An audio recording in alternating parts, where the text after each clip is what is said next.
ಶಿವನ ಮಹಾರಾತ್ರಿ ಎಂದು ಕರೆಯಲ್ಪಡುವ ಮಹಾಶಿವರಾತ್ರಿಯು ಅತ್ಯಂತ ಶಕ್ತಿಶಾಲಿ ಮತ್ತು ಆಧ್ಯಾತ್ಮಿಕವಾಗಿ ಮಹತ್ವದ ರಾತ್ರಿಗಳಲ್ಲಿ ಒಂದಾಗಿದೆ. ಇದು ಫಾಲ್ಗುಣ ಮಾಸದಲ್ಲಿ ಕೃಷ್ಣ ಪಕ್ಷದ 14ನೇ ರಾತ್ರಿ ಆಚರಿಸಲಾಗುತ್ತದೆ. ಈ ಪವಿತ್ರ ಆಚರಣೆಯು ಆಧ್ಯಾತ್ಮಿಕ ಜ್ಞಾನೋದಯ, ಪರಮಾತ್ಮನ ಸಾಧನೆ ಮತ್ತು ಅಜ್ಞಾನದ ನಿರ್ಮೂಲನೆಯನ್ನು ಪ್ರತಿನಿಧಿಸುವ ಭಗವಾನ್ ಶಿವನನ್ನು ಗೌರವಿಸುತ್ತದೆ.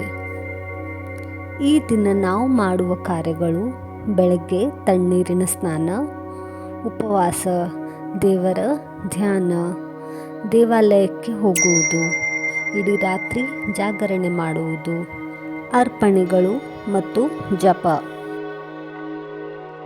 ತಣ್ಣೀರಿನ ಸ್ನಾನ: ಭಕ್ತರು ತಮ್ಮ ದಿನವನ್ನು ತಣ್ಣೀರಿನ ಸ್ನಾನದೊಂದಿಗೆ ಪ್ರಾರಂಭಿಸಬೇಕು ಮತ್ತು ಹಲವಾರು ಅಧ್ಯಯನಗಳ ಪ್ರಕಾರ ತಣ್ಣೀರಿನ ಸ್ನಾನಕ್ಕೆ ಆಳವಾದ ಉಸಿರಾಟದ ಪ್ರತಿಕ್ರಿಯೆಯು ದೇಹದಾದ್ಯಂತ ಒಟ್ಟಾರೆ ಆಮ್ಲಜನಕದ ಪೂರೈಕೆಯನ್ನು ಹೆಚ್ಚಿಸುತ್ತದೆ, ದಿನದ ಉಳಿದ ಸಮಯಕ್ಕೆ ಅಗತ್ಯವಾದ ಶಕ್ತಿಯನ್ನು ಒದಗಿಸುತ್ತದೆ. ಉಪವಾಸ: 24 ಗಂಟೆಗಳ ಕಾಲ ಆಹಾರದಿಂದ ದೂರವಿರುವುದು ದೇಹದ ಮೇಲೆ ಪ್ರಭಾವಶಾಲಿ ಪ್ರಯೋಜನಗಳನ್ನು ಬೀರುತ್ತದೆ. ಉಪವಾಸವು ರಕ್ತದಲ್ಲಿನ ಸಕ್ಕರೆಯನ್ನು ನಿಯಂತ್ರಿಸುತ್ತದೆ, ಹೃದಯ ರಕ್ತನಾಳದ ಆರೋಗ್ಯವನ್ನು ಸುಧಾರಿಸುತ್ತದೆ. ಶಿವರಾತ್ರಿಯ ಉಪವಾಸ ಜೀರ್ಣಾಂಗ ವ್ಯವಸ್ಥೆಯನ್ನು ವಿಶ್ರಾಂತಿ ಪಡೆಯಲು ಅನುವು ಮಾಡಿಕೊಡುತ್ತದೆ ಮತ್ತು ಆಳವಾದ ಧ್ಯಾನಕ್ಕೆ ಅನುವು ಮಾಡಿಕೊಡುತ್ತದೆ. ಧ್ಯಾನವು ಶಾಂತತೆ ಮತ್ತು ದೈಹಿಕ ವಿಶ್ರಾಂತಿಯನ್ನು ಹೆಚ್ಚಿಸುವ ಪ್ರಾಚೀನ ಅಭ್ಯಾಸವಾಗಿದೆ. ಇದು ದೈಹಿಕ ಮತ್ತು ಮಾನಸಿಕ ಅಸ್ವಸ್ಥತೆಗಳ ವಿರುದ್ಧ ಹೋರಾಡಲು ಸಹಾಯ ಮಾಡುತ್ತದೆ, ಆತ್ಮವಿಶ್ವಾಸವನ್ನು ಸುಧಾರಿಸುತ್ತದೆ, ಅಧಿಕ ರಕ್ತದೊತ್ತಡವನ್ನು ಕಡಿಮೆ ಮಾಡುತ್ತದೆ ಮತ್ತು ಒಟ್ಟಾರೆ ಯೋಗಕ್ಷೇಮವನ್ನು ಉತ್ತೇಜಿಸುತ್ತದೆ. ಭಾವನಾತ್ಮಕ ಮತ್ತು ಹಾರ್ಮೋನುಗಳ ಸಮಸ್ಯೆಗಳನ್ನು ಎದುರಿಸುತ್ತಿರುವವರಿಗೆ ಇದು ಹೆಚ್ಚು ಪ್ರಯೋಜನಕಾರಿಯಾಗಿದೆ.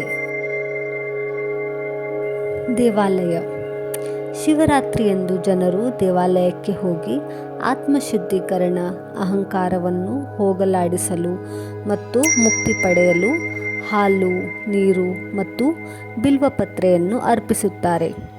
ಭಕ್ತರು ಆರೋಗ್ಯ, ಸಂಪತ್ತು ಮತ್ತು ಆಧ್ಯಾತ್ಮಿಕ ಬೆಳವಣಿಗೆಯನ್ನು ಪಡೆಯಲು ಶಿವಲಿಂಗದ ಮೇಲೆ ರುದ್ರಾಭಿಷೇಕ ಮಾಡುತ್ತಾರೆ. ಜಾಗರಣೆ: ಮಹಾಶಿವರಾತ್ರಿಯ ಇಡೀ ರಾತ್ರಿಯನ್ನು ನಾವು ಸರಿಯಾದ ರೀತಿಯ ಮಂತ್ರಗಳು ಮತ್ತು ಧ್ಯಾನಗಳನ್ನು ಜಪಿಸಬೇಕು. ಇದರಿಂದ ನಾವು ದೈವಿಕತೆಗೆ ಒಂದು ಹೆಜ್ಜೆ ಹತ್ತಿರ ಹೋಗಬಹುದು. ಮಹಾಶಿವರಾತ್ರಿಯ ಜಾಗರಣೆಯ ಸಮಯದಲ್ಲಿ ನಾವು ಮಾಡಿದ ಶ್ಲೋಕಗಳು ಮತ್ತು ಮಂತ್ರ ಪಠಣೆಯಿಂದ ನಮ್ಮ ಎಲ್ಲ ಚಕ್ರಗಳು ಸಕ್ರಿಯಗೊಳ್ಳುತ್ತವೆ. ಅರ್ಪಣೆಗಳು: ಮಹಾಶಿವರಾತ್ರಿಯ ಪ್ರಮುಖ ಭಾಗವೆಂದರೆ ದೇವರಿಗೆ ಮಾತ್ರವಲ್ಲದೆ ಹಿಂದುಳಿದವರಿಗೂ ಅರ್ಪಣೆಗಳನ್ನು ಹಂಚಿಕೊಳ್ಳುವುದು. ಅದು ಮಾನಸಿಕ ಸ್ವಾಸ್ಥ್ಯವನ್ನು ಉತ್ತೇಜಿಸುತ್ತದೆ. ದಾನವು ನಿಜವಾದ ಸಂತೋಷಕ್ಕೆ ಕಾರಣವಾಗುತ್ತದೆ. ನಮಗೆ ದಯಪಾಲಿಸಲಾದ ಸವಲತ್ತುಗಳಿಗಾಗಿ ವಿನಮ್ರರಾಗಿ ಮತ್ತು ಕೃತಜ್ಞರಾಗಿರುವುದರ ಮಹತ್ವವನ್ನು ಕಲಿಸುತ್ತದೆ. ಜಪ: ಈ ಶುಭ ದಿನ ಮತ್ತು ಶುಭ ರಾತ್ರಿದಂದು ಭಕ್ತರು ಓಂ ಅಥವಾ ಓಂ ನಮಃ ಶಿವಾಯ ಅಥವಾ ಶಿವಾಯ ನಮಃ ಓಂ ಎಂದು ಜಪಿಸುತ್ತಾರೆ. ಇಂತಹ ಶ್ಲೋಕಗಳನ್ನು ಜಪಿಸುವುದರಿಂದ ದೇಹದ ಮೇಲೆ ಸಕಾರಾತ್ಮಕ ಪರಿಣಾಮ ಬೀರುತ್ತದೆ, ಶಕ್ತಿಯನ್ನು ಹೆಚ್ಚಿಸುತ್ತದೆ. ಜಪವು ಮೆದುಳನ್ನು ನಿಯಂತ್ರಿಸುತ್ತದೆ, ಇದರಿಂದ ಕೋಪ, ಒತ್ತಡ ಮತ್ತು ನಕಾರಾತ್ಮಕ ಭಾವನೆಗಳನ್ನು ಕಡಿಮೆ ಮಾಡಬಹುದು.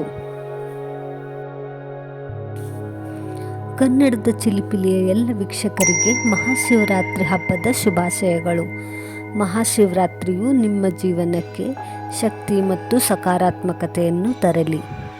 ಫಾಲೋ ಮಾಡಿ ನನ್ನ ಚಾನೆಲನ್ನು. ಮತ್ತೆ ಸಿಗೋಣ ಫ್ರೆಂಡ್ಸ್.